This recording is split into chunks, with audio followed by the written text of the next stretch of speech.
సినిమాల్లో చాలా డబ్బులు ఇందాక కూడా ఓజీ నడుస్తూ ఉంటే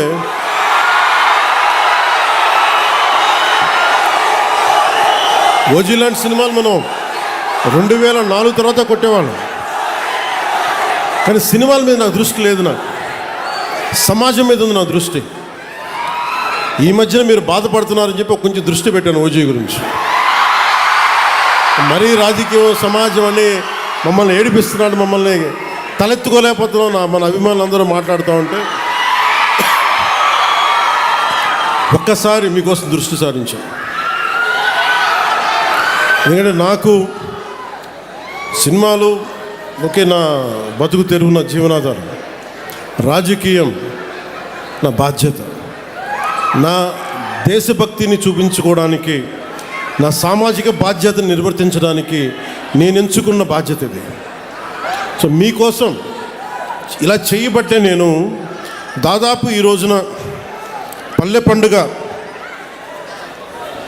ఈ 2.0 సందర్భంగా మనం దాదాపు 6,000 కోట్ల రూపాయలతోటి పనులు మొదలు 6,787 కోట్ల రూపాయలతోటి 13,326 గ్రామ పంచాయతీల్లో 53,382 పనులని మనం ప్రారంభించబోతున్నాం. దీనికి మీరు 5 సంవత్సరాల క్రితం గత ప్రభుత్వ పాలన చూశారు. ఈ 5 సంవత్సరాల కాలంలో మీరు ఒకసారి జ్ఞాపకం తెచ్చుకుంటే మీకు ఏం గుర్తొస్తాయి చెప్పండి? వాళ్ళు చేస్తుంది గుంతలున్న రోడ్లలో చేపలు పట్టడాలు, రోడ్లు వేయకపోవడాలు, కాలువలు మరమ్మతులు చేయకపోవడాలు, ఏదన్నా అడిగితే కేసులు పెడతారు. ఇలాంటి భయానకం వాతావరణం నుంచి ఈ రోజున హక్కుగా కోనసీమ జిల్లా మినీ గూడ్స్ యూనియన్ డ్రైవర్లతో సహా మీరు వచ్చి మాకు ఈ సమస్య ఉందని చెప్పుకోగలుగుతున్నారు. నేను దానికి స్పందించగలుగుతున్నా. కానీ ఇదే మీరు గత ప్రభుత్వంలో కానీ ఒక్క ఎమ్మెల్యే దగ్గర కూడా మీరు చేయగలిగేవాళ్ళ. ఎంత భయపెట్టారు మిమ్మల్ని, ఎంత భయానకం వాతావరణం క్రియేట్ చేశారు. అంటే ఇదంతా మీరు ఒక్క యువత తీసుకున్న నిర్ణయం. మీరు ఒక సరైన నిర్ణయం తీసుకొని ఒక సరైన కూటమి ప్రభుత్వాన్ని మీరు నారా చంద్రబాబు నాయుడు గారి నాయకత్వంలో, గౌరవ ప్రధానమంత్రి గారి నాయకత్వంలో కూటమి ప్రభుత్వాన్ని మీరు ఎంచుకోగానే ఇన్ని వేల కోట్లు మనం ఈ రోజున ఖర్చు పెట్టగలుగుతున్నాం. కేవలం మీరు ఒక నిర్ణయం తీసుకున్నారు, మేము ఈ ప్రభుత్వం కాదు కొత్త ప్రభుత్వాన్ని చూస్తాం. ఈరోజు నేను మిమ్మల్ని ఒకటే కోరుకుంటా ఉన్నా. ఇందాక కొబ్బరి చెట్లు చూసి వచ్చాను, దెబ్బలు తిన్నాయి. అక్కడ శంకరగుప్తం మండలంలో శంకరగుప్తం డ్రైన్లో బాగా ఇబ్బంది అయిపోయింది. అక్కడ కొబ్బరి చెట్లన్నీ మొత్తం మొదలు పోతూ ఉన్నాయి. వెళ్ళి చూసి వచ్చాను. చూసొస్తే డ్రైన్ లేవు, డ్రైన్లు పూడికలు తీయలేదు. మీరు ఎవరన్నా మాట్లాడగలిగారా అంటే మాట్లాడడం, కానీ వినే నాయకులు లేరు ప్రభుత్వం, గత ప్రభుత్వంలో. ఈ రోజున నన్ను కానీ గౌరవ ముఖ్యమంత్రి చంద్రబాబు నాయుడు గారిని కానీ మీరు ఏమన్నా కానీ ఇది మేము ప్రజాస్వామ్యాన్ని నమ్ముతాం. మీకోసం ఒక మాట విని మీరు ఒక చిన్న పిటిషన్ ఇస్తే మేము తీసుకొని మేము దాన్ని సరిదిద్దడానికి ప్రయత్నం చేస్తూ ఉన్నాం. కానీ మనం వారసత్వంగా వచ్చినాయి మనకి అంటే అప్పులు, వాళ్ళు చేసిన దోపిడీ, ఏ విధి విధానాలు లేకుండా అనేక సమస్యలు వారసత్వంగా ఇచ్చేశారు. నేను ఇక్కడ మనకు కనిపిస్తున్న కోనసీమ కొబ్బరి సీమ ఇది. ఒక కొబ్బరి చెట్టు మనకి ఫలం ఇవ్వాలి అంటే కనీసం 8 నుంచి 10 సంవత్సరాలు పడుతుంది. పూర్తి స్థాయిలో దాని ఫలితం చూడాలంటే కనీసం 15 సంవత్సరాలు పడుతుంది. నేను ఈ రోజున మిమ్మల్ని అడిగేది ఎలక్షన్ ముందు అడగట్లేదు, ఇప్పుడే అడుగుతున్నాను. వచ్చే 15 సంవత్సరాలు ఈ కూటమి ప్రభుత్వానికి మీరు అండగా ఉండాలి. ఒక కొబ్బరి చెట్టుకి మీరు ఎంత కొబ్బరి చెట్టుని పాతే అది 10 దశాబ్దం తర్వాత ఫలితం ఇస్తుంది. అలాగే మీరు పెట్టుకున్న నమ్మకం అన్ని సమస్యని రాత్రికి రాత్రి చేయటం కుదరదు. కానీ నేను మీకు మాటిస్తున్నాను, ఇక్కడ ఉన్న యువత అందరికీ మాటిస్తున్నాను, పెద్దలకి మాటిస్తున్నాను.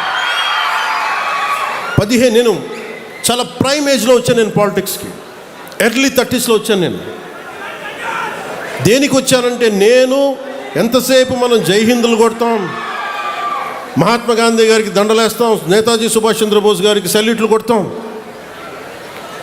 దేశభక్తి అంటాం. కానీ వాస్తవంగా వచ్చేటప్పటికి సామాజిక బాధ్యత కానీ దేశం పట్ల భక్తి కానీ చూపించడానికి చాలా వెనకాడతాం. నేను ఎప్పుడు వెనకాడలా, ఒక అడుగు ముందుకేశాను. గెలుస్తానో ఓడిపోతానో, అసలు ఉంటానో పోతానో నాకే తెలియదు. నేను ఒక విప్లవ స్ఫూర్తితో అడుగుపెట్టాను. నేను నా సమాజం కోసం నిలబడాలి, నా దేశం కోసం నిలబడాలని ఆ కమిట్మెంట్. అసలు ఈ ఎన్నికల్లో నేను నేనే గెలుస్తానో లేదో నాకు తెలియదు, నేను ఓడిపోతానో లేదో నాకు తెలియదు, గెలుస్తానో లేదో నాకు తెలియదు. ఒకే ఒక హోప్ ఇచ్చింది నాకు, రాజోలు హోప్ ఇచ్చింది పోయిన ఎన్నికలు. ఈరోజు కూటమి ప్రభుత్వం చూస్తున్న 151 శాసనసభ్యులు కానీ 21 పార్లమెంట్ సభ్యులు కానీ వీటికి మూలాధారం, వీటికి అంకురార్పణ రాజోల్లో పడింది 2019. ఒక చిన్న దీపం మిగతా దీపాలని ఎలా వెలిగిస్తుందో, ఒక కొవ్వొత్తిని వెలిగించి ఎలాగ మిగతా 5 కొవ్వొత్తులు మనం ఎలా వెలిగించాము, 5 దీపాలు మనం ఎలా వెలిగించాము ఒత్తుల్ని, అలాగా నాకు 2019లో మీరు వెలిగించినది చిన్నపాటి ఆశ, మినుకు అంటే విజయం. వెళ్ళిపోయిన ఎమ్మెల్యే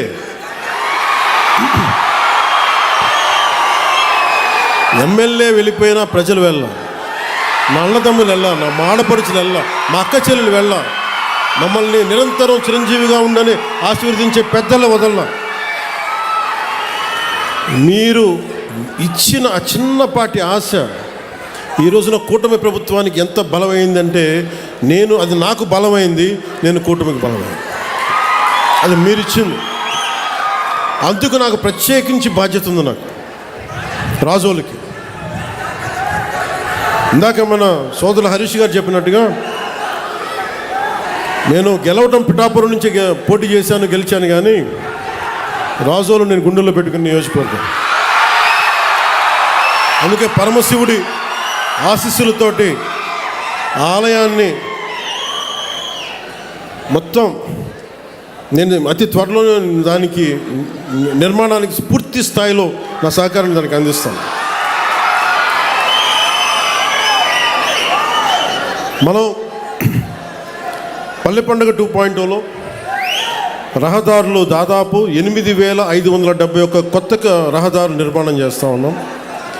5,838 కోట్లతోటి 8,571 కిలోమీటర్లని కొత్త రహదారుల నిర్మాణం. అలాగే మనకి గోకులాలు ఉంటాయి. మనకు ఆవుని గోమాతగా పూజిస్తాం.